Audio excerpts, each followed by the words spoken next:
The clock had just hit midnight when Andre Thompson pushed through the doors of his team's locker room, his body aching, but his spirit soaring. The scoreboard above still flashed the final score, 108-105. A 3-point victory that had come down to Andre's last-second shot. His teammates had already popped champagne, doused each other in celebration, and moved on to their post-game interviews. Andre, though, had lingered behind, savoring the moment in the empty arena, watching as the cleaning crew began their work. "Big shot, big night," Coach Wilson said, clapping him on the shoulder as Andre finally made his way to the press conference. Cameras flashed as Andre took his seat, still in his sweat-soaked jersey. "Talk us through that final play," a reporter called out. Andre smiled, his voice hoarse from shouting on the court. "Man, I just knew it had to go in. My teammates trusted me with that shot, and I wasn't about to let them down." For 40 minutes, Andre answered questions about strategy, about teamwork, about what this win meant for their playoff chances. But all he could really think about was celebrating with the people who mattered most. His family, who had been watching from the stands. It was nearly 2 a.m. by the time Andre finally escaped the arena. His phone lit up with congratulatory texts and social media notifications, but he scrolled past them all to find the message from his wife, Tanya. "We're so proud of you." "The kids are still awake and hungry. Celebration dinner?" Andre texted back immediately. "Absolutely. Meet you at Carlton's in 30? Carlton's was one of those high-end restaurants downtown that usually required reservations weeks in advance. But the owner was a huge basketball fan and had told Andre months ago that there would always be a table waiting for him, win or lose. Andre had never taken him up on the offer before. He wasn't the type to use his fame to cut lines. But tonight felt special. He drove through the quiet city streets, windows down despite the cool spring air. His body was running on adrenaline alone now, the fatigue from the grueling game temporarily forgotten. He hadn't even changed out of his casual post-game clothes. A dark gray hoodie, jeans with a small rip at the knee, and his favorite worn sneakers. Not exactly 5-star restaurant attire, but he figured the owner wouldn't mind. 20 minutes later, Andre pulled into the parking lot beside Carlton's, the restaurant's elegant sign illuminated against the night sky. Through the windows, he could see white tablecloths and crystal glasses catching the light of chandeliers. The place was still half full despite the late hour. This was the city that never seemed to sleep, especially after a big playoff game. Andre spotted the family SUV already parked near the entrance. Tanya must have brought their kids straight from the arena. The thought of seeing their faces made him smile. 10-year-old Dion, who analyzed every play like a miniature coach, and 7-year-old Ava, who cheered louder than anyone else in the stadium. As he approached the restaurant's entrance, Andre noticed a small crowd gathered outside, probably other diners waiting for tables. He navigated around them, keeping his head down. Sometimes he was recognized, sometimes not. Tonight, all he wanted was to be a husband and father enjoying a late meal with his family. The blast of warm air hit him as he pulled open the heavy glass door. Inside, the restaurant hummed with conversation and the gentle clink of silverware against plates. The lighting was dim, the atmosphere exclusive. A hostess stood behind a polished wooden podium, checking reservations on a tablet. "Good evening," Andre said, approaching her. "I believe my family is already here." "The Thompsons?" The hostess looked up, her eyes moving over Andre's casual attire with a flash of judgment before she registered his face. Even then, there was a moment of uncertainty, like she was trying to place where she'd seen him before. "Thompson," she repeated, scrolling through her tablet. "I don't see a reservation under that name for tonight." "Oh, we didn't make one," Andre explained. "Mr. Carlton told me there would always be a table available." He felt awkward saying it, like he was name-dropping or expecting special treatment. The hostess raised an eyebrow. "Mr. Carlton isn't in tonight, and we're fully booked. Perhaps you've confused us with another restaurant?" Andre shifted his weight from one foot to the other. "My wife and kids are already here," he explained. "They must have been seated already." "I assure you, sir, we don't seat incomplete parties, especially without reservations," the hostess said, her voice cooling. "Perhaps if you could call your wife and confirm which restaurant she's at." Andre felt a flush of embarrassment creeping up his neck. The conversation was beginning to draw attention from nearby diners. He pulled out his phone to text Tanya when he heard his daughter's voice. "Daddy, We're over here. He looked up to see Ava waving enthusiastically from across the restaurant, standing on her chair despite Tanya's attempts to get her to sit properly. Dion sat beside her, his face breaking into a grin when he spotted his father. The hostess followed his gaze, her expression shifting to one of confusion and then realization. "Oh, they're all ready. Let me check who seated them." A man in a tailored suit approached the maitre d', judging by his authoritative manner. "Is there a problem, Kelsey?" he asked the hostess.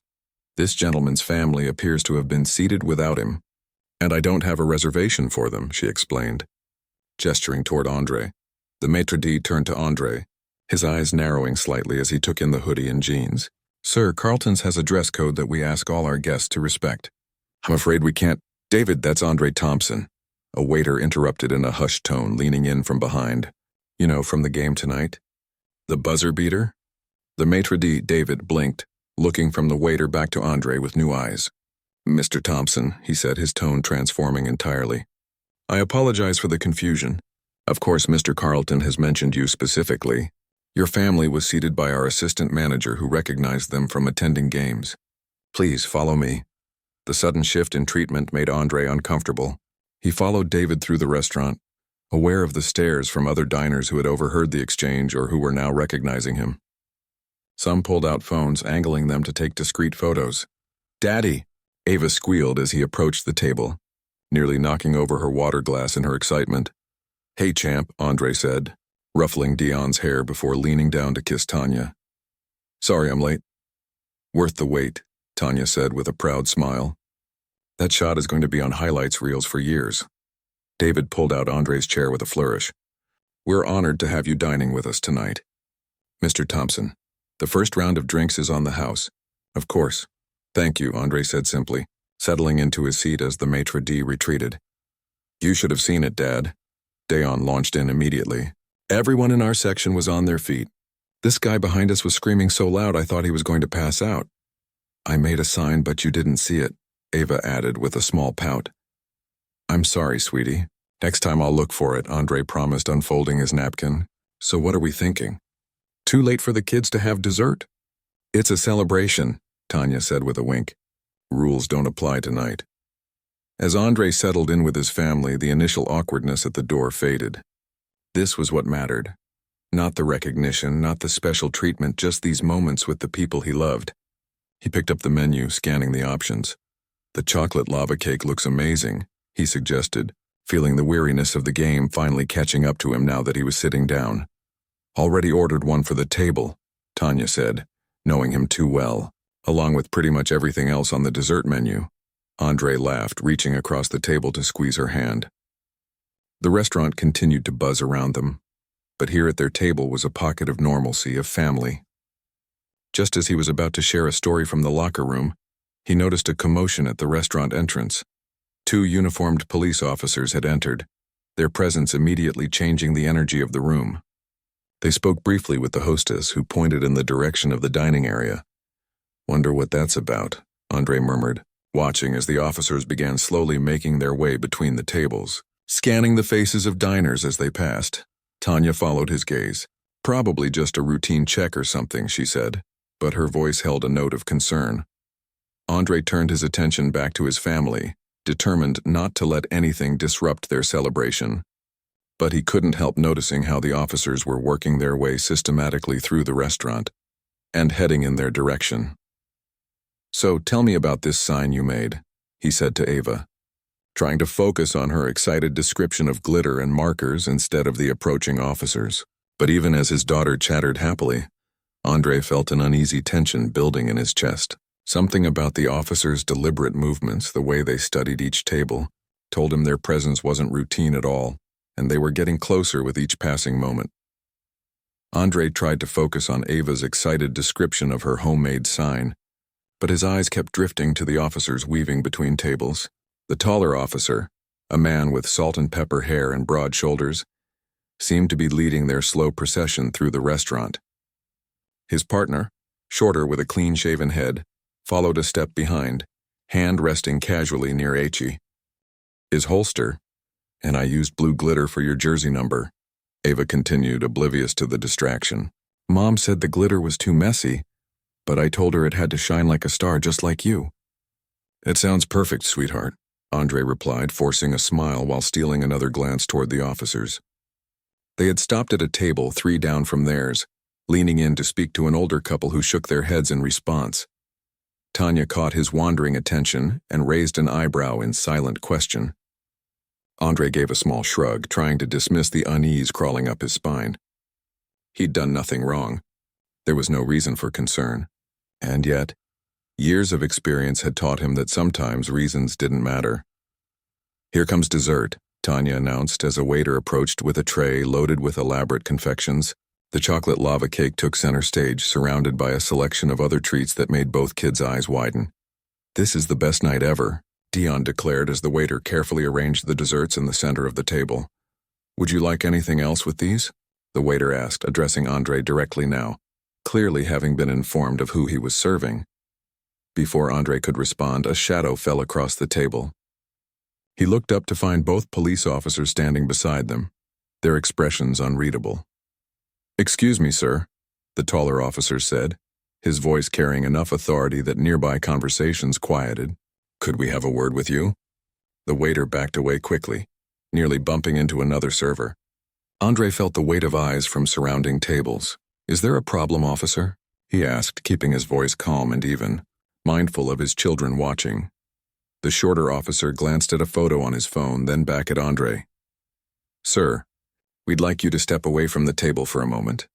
Tanya reached across the table, placing her hand on Andre's. What's this about? She asked, her voice steady but with an edge of protective concern. Ma'am, this doesn't concern you, the taller officer replied without looking at her. Sir, please step away from the table. Andre felt a flash of anger at the dismissal of his wife, but he swallowed it down. Not here, not with his kids watching, not with half the restaurant already recording on their phones. Whatever you need to discuss, you can say it here in front of my family, Andre said firmly. Daddy, what's happening? Ava's voice had gone small, her earlier excitement evaporating like morning dew. It's okay, sweetie, Andre assured her, though he wasn't certain that was true. He turned back to the officers. I'd appreciate if you could tell me what this is about. My family and I are just trying to enjoy a late dinner after the game. The shorter officer's expression shifted slightly. The game? Yes, the playoff game that just ended a few hours ago. I played in it, Andre explained, feeling the absurdity of having to identify himself. I'm Andre Thompson. The officers exchanged a glance that Andre couldn't quite read. The taller one cleared his throat. Sir, we're responding to a report of credit card fraud at several restaurants in this area. The suspect matches your general description and was reported wearing similar clothing. Andre felt a cold weight settle in his stomach. Of course, a black man in a hoodie. How many times had he been in this position before?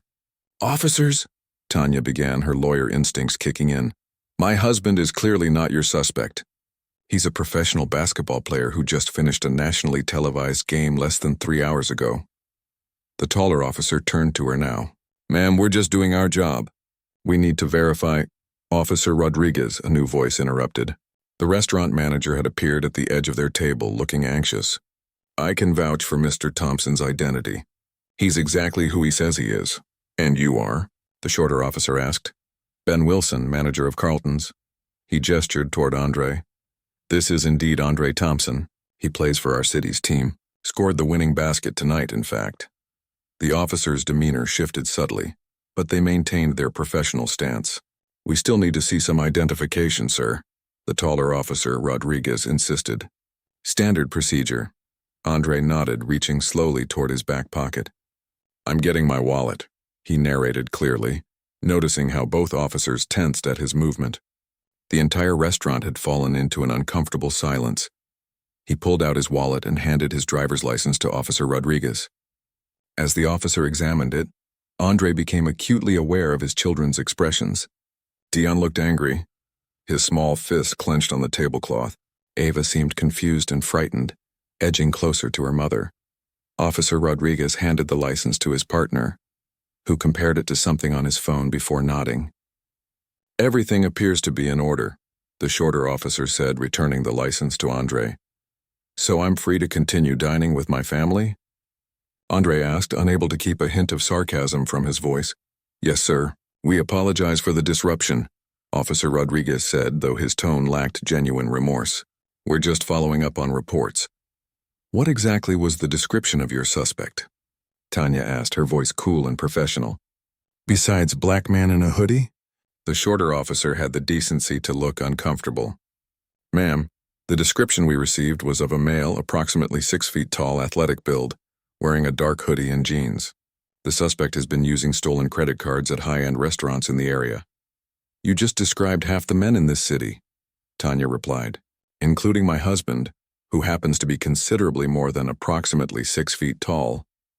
Did your description include any distinguishing features? Any actual evidence beyond a vague physical description?" "Tanya," Andre said softly. "Not now. Not here." He nodded toward the kids who were watching the exchange with wide eyes. The manager stepped in again. "Officers, I can assure you Mr. Thompson and his family are welcome guests here. If there's nothing else you need?" Officer Rodriguez straightened his shoulders. "No, that will be all. Again, we apologize for the interruption." He turned to Andre. "Congratulations on your win tonight, sir." The officers departed, making their way toward the exit. As they left, the restaurant seemed to collectively exhale, conversation gradually resuming, though many eyes remained on Andre's table. "I'm so sorry about that," the manager said, wringing his hands. "If there's anything I can do—" "It's not your fault," Andre cut him off, though his voice was tight. "Thank you for stepping in." When the manager retreated, Andre looked across at his family. The joyful celebration of minutes ago had evaporated. The elaborate dessert sat untouched in the center of the table, the chocolate lava cake slowly collapsing in on itself.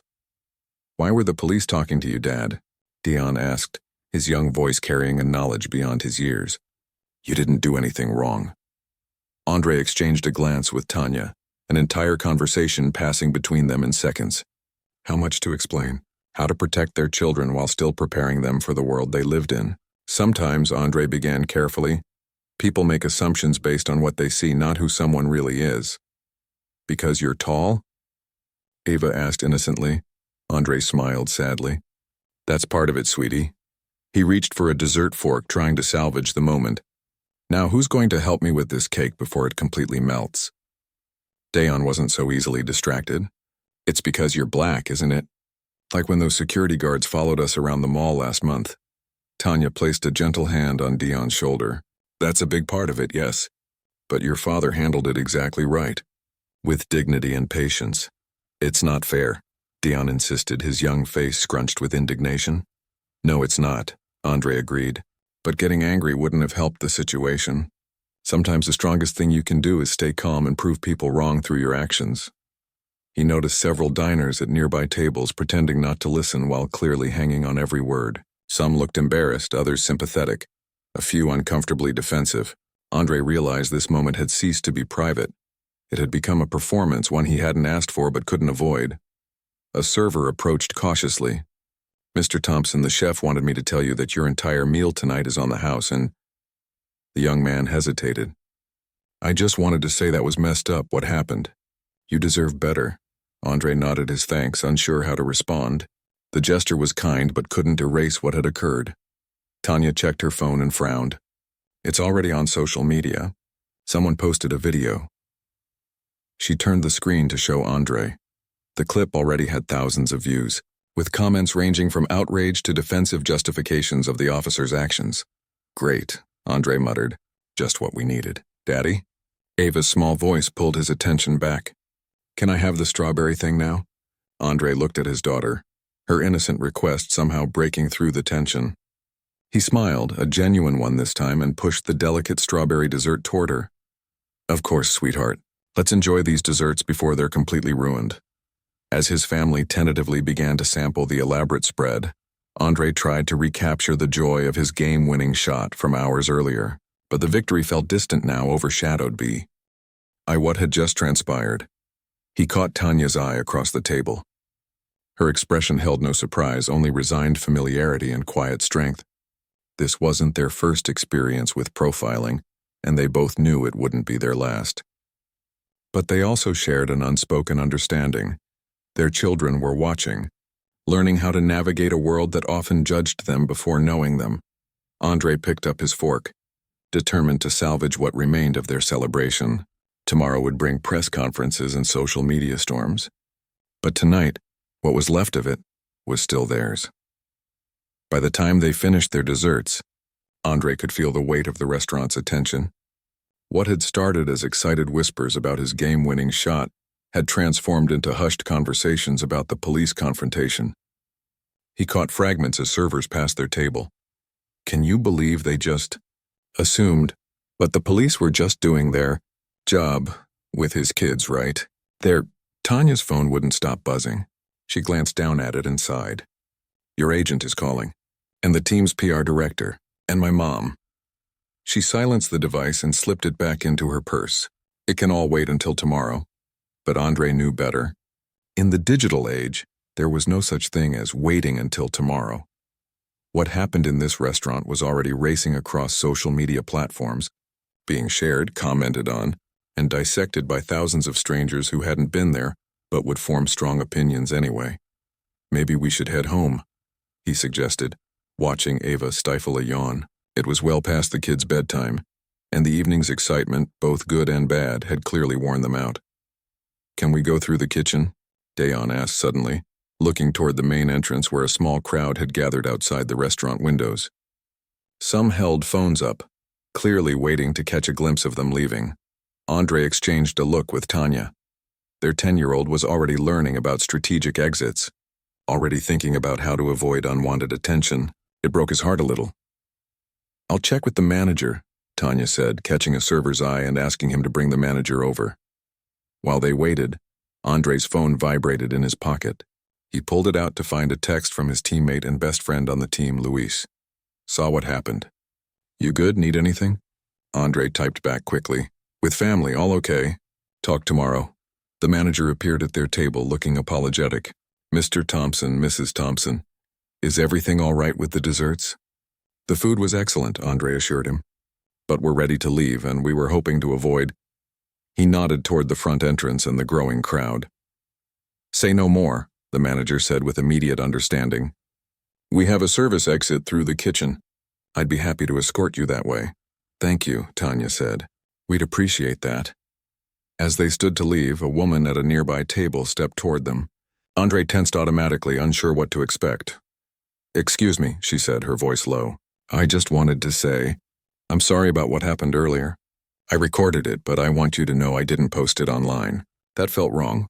Andre nodded, surprised and touched by the small gesture. I appreciate that. Thank you. The woman hesitated, then continued. My brother is a police officer, and I know he'd be embarrassed by how those cops handled that. They should have been more discreet, more respectful. They were just doing their job, Andre said automatically. The response he'd been conditioned to give, even when he didn't fully believe it. No, the woman said firmly. Their job is to protect and serve everyone with dignity. That's not what happened here. Before Andre could respond, Ava tugged at his hand, tired and ready to go. He thanked the woman again and followed the manager toward the kitchen doors, lifting Ava into his arms as they walked. Her small head nestled against his shoulder, reminding him of what mattered most. The kitchen was a bright, stainless steel world of organized chaos. Chefs and line cooks looked up in surprise as the family was escorted through. A few nodded in recognition at Andre, one even calling out a quiet congratulation on the game. The normalcy of it was refreshing. They exited into a back alley where their SUV was waiting, the manager having arranged for a valet to bring it around. Again, Mr. Thompson, I want to apologize for the disturbance tonight, the manager said, holding the car door open for them. You have nothing to apologize for, Andre replied, helping Ava into her booster seat. Thank you for your help. As they pulled away, Dayon broke the silence from the back seat. Are those police officers going to get in trouble? Andre caught Tanya's eye, letting her take this one. As a corporate lawyer, she had a better understanding of how these systems worked. Probably not, she answered honestly. They were responding to a call, and technically they followed procedure. It's the system that's flawed, not just the individual officers.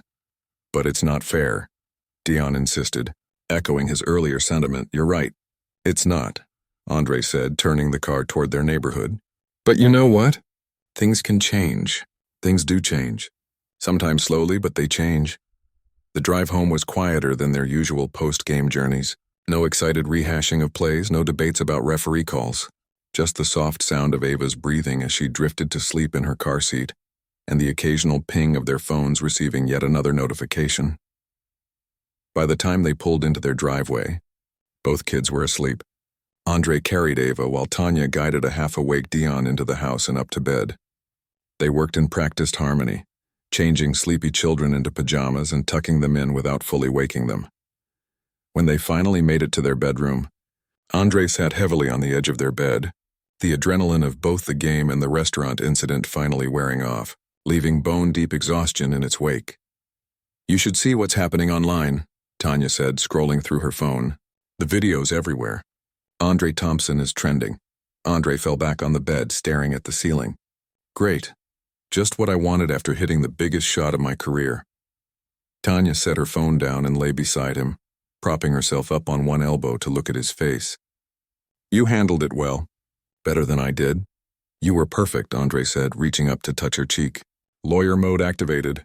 I saw Officer Rodriguez getting nervous when you started questioning him." She smiled slightly. "Force of habit. But I should have followed your lead, kept it calmer for the kids." "The kids," Andre sighed. "I wasn't ready for that conversation with Dayon yet." "He's growing up," Tanya said softly. "And he sees more than we realize." "Remember last month at the mall?" Andre nodded. The incident had seemed minor at the time, a security guard following them a bit too closely in an expensive store, but Dayon had noticed, had asked questions on the drive home. "We can't protect them from everything," Tanya continued. "All we can do is prepare them. Teach them how to navigate these situations with dignity." "Like you did tonight," Andre's phone buzzed again. Then again, and again in rapid succession. "Your agent is persistent," Tanya noted. Andre reluctantly reached for the phone. There were indeed several messages from his agent, but that wasn't what caught his attention. It was an email from someone he didn't recognize with the subject line, "Officer Rodriguez would like to apologize." He opened it, scanning the contents quickly before handing the phone to Tanya. "The officer who questioned me," he explained. "Apparently after they left the restaurant, they actually caught the real suspect 2 blocks away. He wants to apologize in person." Tanya read the email, her expression skeptical. This could be a PR move. The department trying to get ahead of the story? Maybe, Andre conceded. But what if it's genuine? "What are you thinking?" Tanya asked, knowing that look on her husband's face. Andre sat up, suddenly energized despite his fatigue. "I'm thinking this could be an opportunity. Not just for an apology, but for something more meaningful." "Like what?" "Like a conversation. A real one, not just a photo op." Andre stood, pacing the bedroom as ideas formed. "The team has that community outreach program with the police department. The one that never seems to accomplish much beyond basic PR. What if we use this situation to push for something more substantial?" Tanya watched him, her initial skepticism giving way to consideration. "You want to turn tonight's humiliation into a platform?" "Not a platform," Andre corrected. "A bridge. Think about it. The video's already viral. People are talking. But instead of just another outrage cycle that fades in a week, what if we channel it towards something constructive?" "That's asking a lot of yourself," Tanya said carefully. "You're not obligated to be the one who educates everyone, Andre. You're allowed to just be angry about what happened." "I am angry," Andre admitted, sitting back down beside her. "But I'm also tired. Tired of these same scenarios playing out over and over. Tired of knowing Dion and Ava will face these situations too, no matter how famous or successful they might become." Tanya took his hand, intertwining their fingers. "So what's next?" "I'll talk to my agent and the team's community relations department, see what's possible." Andre lay back down, the exhaustion returning. "But first, sleep. I just won a playoff game, got publicly humiliated, and had my parenting skills tested all in one night. I think I've earned some rest." Tanya smiled, leaning over to kiss him gently. "That game-winning shot really was something, you know. Don't let tonight's drama overshadow that. The game already feels like it happened days ago." Andre murmured, his eyes growing heavy. "Well, I'm still proud of you," Tanya said, settling beside him. "For the shot and for how you handled those officers. Our kids saw both sides of you tonight, the star athlete and the dignified father. That's a powerful example." As Andre drifted toward sleep, his phone continued to buzz with notifications. Tomorrow would bring press conferences, interviews, and difficult questions. The viral video would be played on sports networks alongside his game-winning shot, commentators analyzing both with equal scrutiny. But for now, in the quiet darkness of their bedroom, with Tanya's steady breathing beside him and his children sleeping safely down the hall, Andre found a moment of peace. Tomorrow's challenges would wait. Tonight, despite everything, his team had won. And in the more important game, showing his children how to face injustice with dignity, he hoped he'd scored a point as well. Andre woke to the sound of his phone ringing. Sunlight streamed through the bedroom curtains as he fumbled for the device, squinting at the screen. It was his agent Keith calling for what appeared to be the 12th time since last night. "Yeah?" Andre answered, his voice still rough with sleep. "Finally. Do you have any idea what's happening out there?" Keith's voice was a mixture of panic and excitement. "The video hit 3 million views overnight. Every sports network is leading with it instead of your game winner. We need to get ahead of this." Andre sat up slowly, careful not to wake Tanya. "What time is it?" "Almost 9. Look, I've got Good Morning America, ESPN, and about 20 other outlets asking for interviews. The team's called an emergency meeting." The commissioner's office reached out. "This is big, Andre." The fog of sleep was clearing from Andre's mind, replaced by the weight of reality. Last night hadn't been a bad dream. It had happened, and now the whole world was watching. "I need to talk to my family first," Andre said firmly. "Figure out how we want to handle this. The team PR department has drafted a statement. Nothing controversial, just expressing disappointment about the misunderstanding while respecting law enforcement. Standard stuff. They need your approval." Andre felt a flash of irritation.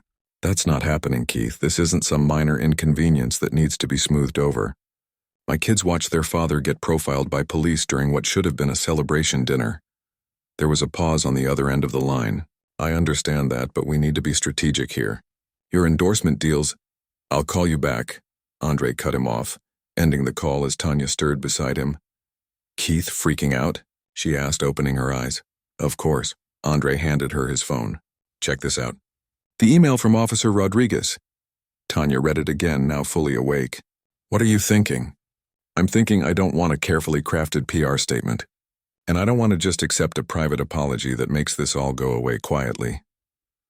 Andre got up and moved to the window, looking out at their peaceful suburban neighborhood. "I want something real to come from this." Before Tanya could respond, there was a soft knock at their bedroom door. Dion peeked his head in, already dressed for school. "Dad, you're all over the internet," he said, his expression a mix of concern and something else, perhaps pride. "My friends are texting me about it." Andre motioned for him to come in. "What are they saying?" Dion sat on the edge of the bed. "Mostly that it was messed up what happened. Tyler said his dad thinks you should sue the police department."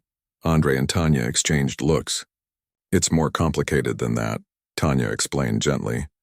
"But what are you going to do?" Dion pressed. "You're not just going to let them get away with it, right?" The question hung in the air, weighted with expectation. Andre felt the pressure of his son's gaze, understanding that his response would teach Dion more than any words ever could. "I'm going to do something," Andre promised. "But not what everyone expects. Not anger or lawsuits. Something constructive." "Like what?" Dion asked. "I'm still figuring that out," Andre admitted. "But I'll let you know when I do after breakfast and getting the kids off to school with Tanya accompanying them to run. Interference with any reporters who might be waiting." Andre finally returned Keith's call. Instead of approving the team's statement, he outlined what he wanted to do instead. "You want to what?" Keith sounded incredulous. "Andre, this is not the time to get political. The team wants this to go away, not become some kind of social justice moment."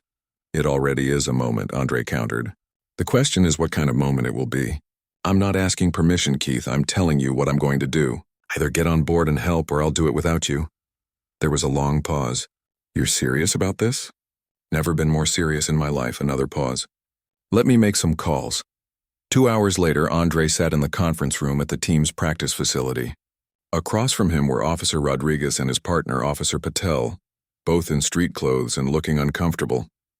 Beside them was their captain, a stern-looking woman named Captain Chen. On Andre's side of the table sat Keith, the team's general manager, and surprisingly, the city's police commissioner. The commissioner spoke first. "Mr. Thompson, I want to express my sincere apologies for the incident last night. The officers were responding to a legitimate report, but we recognized that the situation could have been handled with more discretion. Andre nodded but said nothing, waiting. Officer Rodriguez cleared his throat. Mr. Thompson, I want to personally apologize for approaching you in front of your family like that. We should have been more discreet, verified your identity more carefully before approaching your table. We did apprehend the actual suspect shortly after leaving the restaurant, Officer Patel added. He had been using stolen credit cards at several establishments in the area. I appreciate the apology, Andre said, measuring his words. But I didn't agree to this meeting just to receive one. I'm here because I think we have an opportunity to turn this unfortunate incident into something positive. Captain Chen raised an eyebrow. What did you have in mind? Andre leaned forward. The community outreach program between the team and the department. It's mostly photo ops and basketball clinics. What if we expanded it? Created a real dialogue between officers and communities of color? Not just feel-good events, but actual conversations about profiling, about mutual respect. The room was quiet as his suggestion hung in the air. That's not exactly what we expected you to propose, the commissioner said finally. Were you expecting a lawsuit? Andre asked directly. Frankly, yes, Captain Chen admitted. Or a demand for disciplinary action against the officers. Would either of those things actually create change? Andre challenged. Or just make everyone retreat to their corners, more defensive than before? The tension in the room shifted subtly. What exactly are you proposing? The commissioner asked, genuine curiosity in his voice. A series of community forums. Officers and community members, especially young people, talking openly. No cameras, no press releases, at least not at first. Just honest conversation. Andre turned to face Officers Rodriguez and Patel directly, starting with you two. Would you be willing to sit down with me and a group of young people from my foundation to talk about what happened last night and why? Officer Rodriguez looked surprised. You want us specifically? Yes, because this isn't about villainizing you or making examples of you. It's about turning a negative interaction into a learning opportunity for everyone. The general manager cleared his throat. Andre, while the team supports community involvement, we're concerned about potential controversy. With all due respect, Andre interrupted. Controversy already found us. The question is whether we try to bury it or use it to build something meaningful. Officer Rodriguez looked at his partner, then at Captain Chen before turning back to Andre. I joined the force to help people, to make a difference. If this can do that, I'm willing. Officer Patel nodded in agreement. It won't be comfortable, Andre warned them. These young people have questions, frustrations. They deserve honest answers. We can handle uncomfortable, Officer Rodriguez said with unexpected firmness. Can't be a police officer in this city if you can't. Andre felt a glimmer of hope, the first since last night's incident. Maybe, just maybe, this could work. The meeting continued for another hour, hammering out details. By the time Andre left the facility, they had the beginnings of a plan. Not the carefully crafted PR statement Keith had wanted, but something with potential to create actual impact. As Andre walked to his car, he noticed a small group of reporters waiting at the edge of the parking lot. One called out, Andre, what's your response to last night's incident?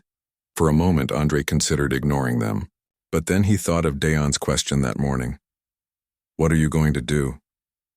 He approached the reporters, who immediately raised cameras and microphones. I had a productive meeting today with the officers involved in last night's incident. He began, choosing his words carefully.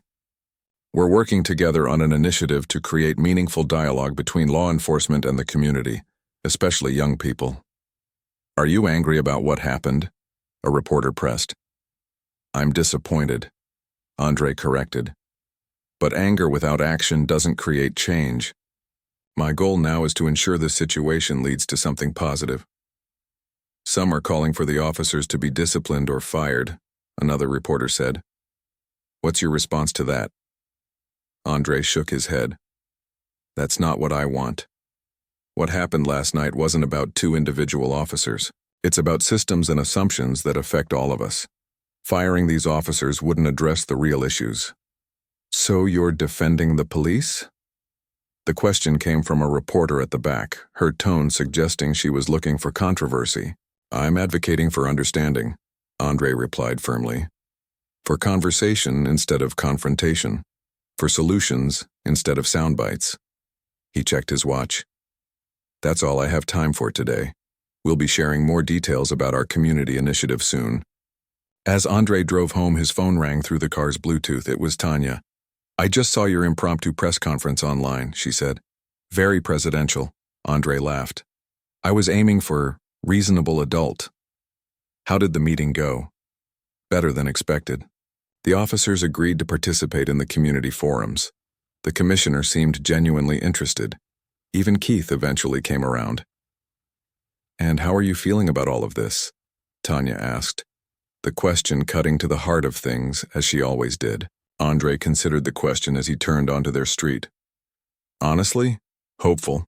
Not naively so. I know this won't fix everything, but it feels like the right approach. The kids will be proud when they hear about it, Tanya said, especially Dion. As Andre pulled into their driveway, he noticed a small package on their front porch. Someone left something at the door. Let me call you back. He approached the package cautiously, a lifetime habit that even fame and success hadn't erased. It was a small box with an envelope attached. No shipping label, so it had been delivered personally. Inside the house, Andre carefully opened the envelope first. Inside was a handwritten note. Mr. Thompson, my nephew was at Carlton's last night and saw what happened. He's 12 and wears your jersey to school every day. He was confused and upset by what he witnessed. I didn't know how to explain it to him until I saw your comments on the news today. Thank you for showing him that change comes through conversation, not confrontation. This belongs to you more than anyone else I know. Raymond Wilson, Carlton's owner. Curious, Andre opened the small box. Inside was a vintage gold pocket watch. Engraved on the back were the words, "For those who turn difficult moments into opportunities for progress." Andre sat on the porch steps, turning the watch over in his hands as the afternoon sun warmed his face. One difficult night. One viral video. One decision to respond with purpose rather than anger. The real work was just beginning, and there would be challenges ahead. But for this moment, Andre allowed himself to feel something that had been in short supply since last night. Peace. 2 weeks had passed since that night at Carlton's. Andre sat in the community center gymnasium, watching as teenagers filed in, stealing glances at him and the 2 police officers seated beside him. Officer Rodriguez looked uncomfortable in his civilian clothes, while Officer Patel seemed more at ease, already smiling at some of the kids he recognized from the neighborhood. This was the first of the community forums Andre had proposed. No cameras, no press, just 30 high school students, 2 police officers, and 1 NBA star sitting in a circle of folding chairs. Thanks for coming, everyone, Andre began once they had settled. I know some of you might be wondering why we're here. Because of what happened at that restaurant, a boy called out from across the circle. We all saw the video. Andre nodded. That's right. And instead of just being angry about it or trying to forget it happened, we wanted to talk about it. Really talk. The teenagers looked skeptical. One girl raised her hand. No offense, but why should we believe anything they have to say? She nodded toward the officers. Officer Rodriguez shifted in his seat but didn't respond immediately, waiting to see how Andre would handle the direct challenge. That's a fair question, Andre acknowledged. And honestly, I don't expect you to believe anything just because someone in a uniform says it. But I do believe in the power of listening to each other, really listening. He turned to the officers. Officer Rodriguez, Officer Patel, would you mind sharing your perspective on what happened that night? Not the official version, but the honest one. Officer Rodriguez cleared his throat.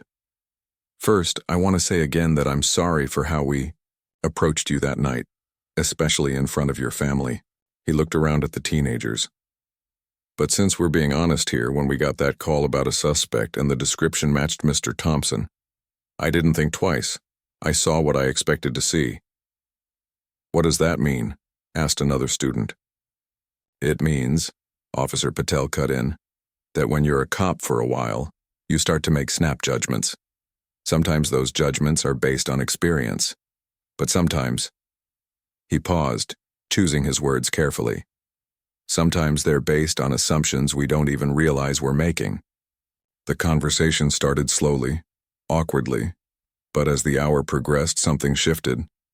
The teenagers asked pointed, sometimes uncomfortable questions. The officers answered with surprising candor. Andre moderated, occasionally sharing his own experiences, not just from that night but from a lifetime of similar moments. Being followed in stores, pulled over without cause, watched with suspicion despite his success. By the time the session ended, no one was claiming all problems were solved, but real conversation had happened. Several students lingered afterward, continuing the discussion in smaller groups. As the community center emptied, Tanya arrived with Dion and Ava in tow. They had attended Dion's basketball practice nearby and had come to pick up Andre. "How'd it go?" Tanya asked, embracing him. "Better than I expected," Andre admitted. Once everyone got past the initial awkwardness, there was some real talk happening. Dion approached Officers Rodriguez and Patel, who were gathering their things to leave. "Were you the ones who thought my dad was a bad guy?" he asked directly, causing both officers to freeze momentarily. Andre started to intervene, but Tanya placed a gentle hand on his arm. "Let them handle it," she whispered. Officer Rodriguez crouched down to Dion's eye level. "Yes, we were. We made a mistake and we're sorry for that." "My dad says everyone makes mistakes," Dion replied, studying the officer's face. "He says what matters is what you do after." "Your dad is a wise man," Officer Patel said, glancing up at Andre with newfound respect. "Are you going to make the same mistake again?" Dion pressed. Officer Rodriguez looked the boy in the eye. "I'm going to try very hard not to. That's why we're here today, to learn and to do better." Dion considered this, then nodded solemnly. "Good, because my dad's a hero, not a bad guy." "We know that now," Officer Rodriguez assured him, as the officers left. Captain Chen, who had been observing from the back of the room, approached Andre. "That was quite something," she said. "When you first proposed these forums, I was skeptical. Thought it might be just for show. And now?" Andre asked. "Now I'm wondering if we can expand this. Maybe bring it to the academy. Make it part of training." She looked genuinely thoughtful. Officers don't get enough of this. Real conversation with the communities they serve. "I'd be open to discussing that," Andre said, surprised by the suggestion. After saying goodbye to Captain Chen, Andre and his family walked to their car. The evening sun cast long shadows across the community center parking lot.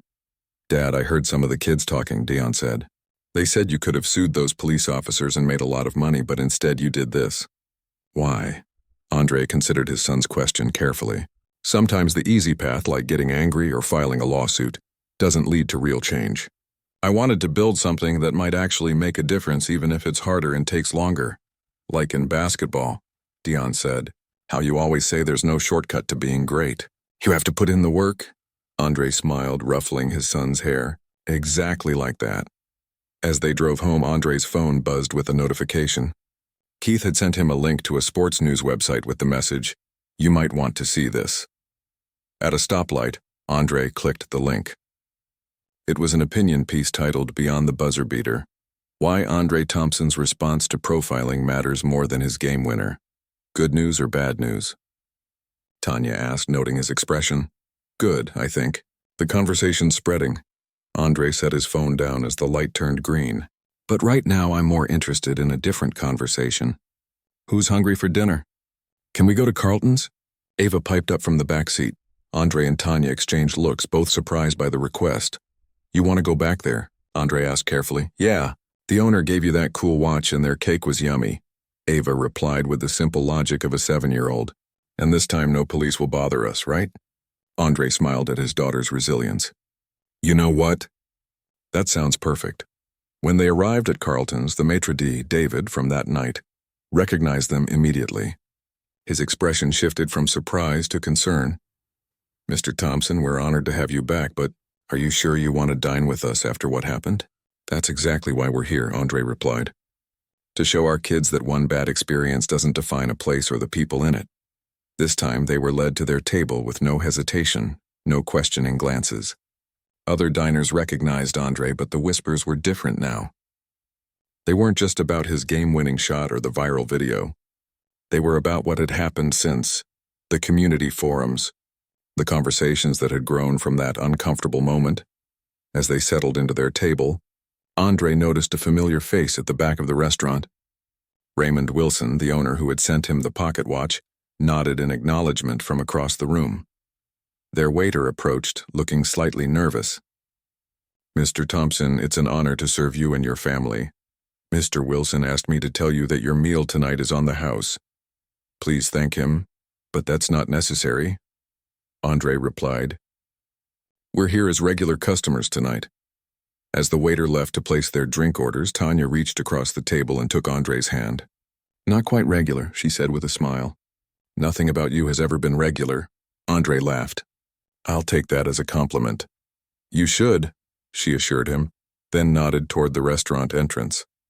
"Looks like your community forum is having some unexpected effects." Andre turned to see Officers Rodriguez and Patel entering the restaurant with their families. They spotted Andre and hesitated briefly before Rodriguez raised a hand in greeting. Andre nodded back, an unspoken understanding passing between them. "Dad?" Dion whispered, also having noticed the officers. "Is it okay that they're here?" "Of course it is," Andre said. "Remember what we talked about? Building bridges, not walls." As their meals arrived, Andre took in the scene around him. His family enjoying dinner, the officers and their families being seated across the restaurant, other diners engaged in their own conversations. A normal night out, the kind that should be available to everyone without fear or suspicion. The incident 2 weeks ago hadn't disappeared. The video still existed, the conversation around it continued, and the work of the community forums was just beginning. But sitting here in the very place where it had happened, Andre felt a sense of reclamation. His phone buzzed with a message from the team's general manager. "Commissioner called. Wants to discuss expanding your community program league-wide. Call me." Andre showed the message to Tanya, who smiled proudly. From game winner to changemaker. Not bad for a guy who just wanted to celebrate with some dessert. "Speaking of dessert," Andre said, catching their waiter's eye, "I think we're ready for that chocolate lava cake now. Extra ice cream for the kids." As the family laughed and talked over their meal, Andre felt the pocket watch in his jacket. For those who turned difficult moments into opportunities for progress. He hadn't asked for that moment in the restaurant 2 weeks ago. Hadn't wanted it or deserved it. But maybe, just maybe, something good could grow from it. Something that would last longer than the memory of any game-winning shot.